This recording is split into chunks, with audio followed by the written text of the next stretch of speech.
ఓజెన్ టీవీకి స్వాగతం. రాష్ట్రంలో మద్యం బెల్ట్ షాపులు ఏర్పాటు చేస్తే బెల్ట్ తీస్తానని, తాట ఓలుస్తానని స్వయంగా సీఎం చంద్రబాబు హెచ్చరించారు.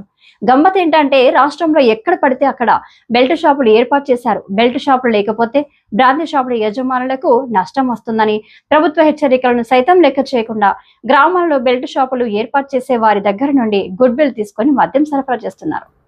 ఉదాహరణకు కంచికచర్ల మండలంలో 5 బ్రాందీ షాపులు ఉన్నాయి. ఈ మండలంలో 16 గ్రామాలు ఉన్నాయి. మండలంలో కంచికచర్లలో 3, కీసర, పరిటాలలో ఒక్కొక్క షాపు ఉన్నాయి. వీళ్ళందరూ సిండికేట్ అయ్యారు. 5 షాపులు ఒకే అడుగు మీద నడుస్తున్నాయి. ఈ బ్రాందీ షాపులో యజమానులు బ్రాందీ షాపులు లేని గ్రామాలకు బెల్ట్ షాపులను ఏర్పాటు చేసుకునే వారి దగ్గర నుండి డిపాజిట్ తీసుకుని మద్యాన్ని సరఫరా చేస్తున్నారు.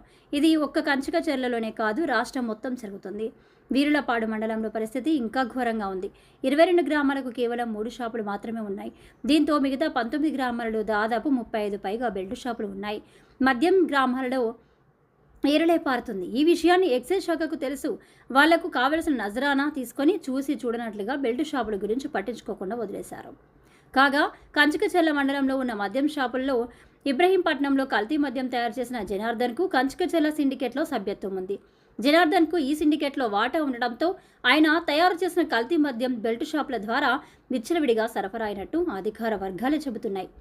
ఇబ్రహీంపట్నంలో జనార్దన్ కల్తీ మద్యం డంపు బయటపడే వరకు ఎక్సైజ్ శాఖ గమనించలేకపోయింది.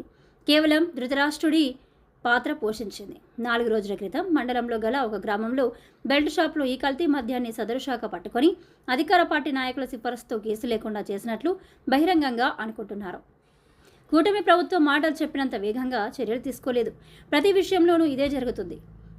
రాష్ట్రంలో మద్యం బెల్ట్ షాపులు ఉండడానికి వీలు లేదని కఠినంగా హెచ్చరించిన ప్రభుత్వం ఆచరణలు అమలుపరచలేదు. చాలా మద్యం షాపులలో వైఎస్ఆర్సీపీ నాయకులకు కూడా వాటాలు ఉన్నాయి. రాష్ట్రం అంతా బ్రాందీ షాపులలో టీడీపీ, వైసీపీ, ఇతర పార్టీల నాయకులకు వాటాలు ఉన్న సంగతి జగమెరిగిన సత్యం.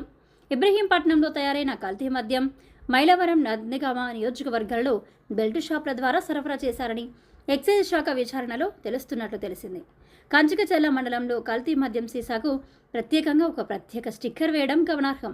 ప్రభుత్వం ఇప్పటికైనా మేల్కొని నకిలీ మద్యంను అరికట్టి గ్రామాలలో బెల్ట్ షాపులపై బెల్ట్ తీయాల్సిన అవసరం ఎంతో ఉంది అన్నారు.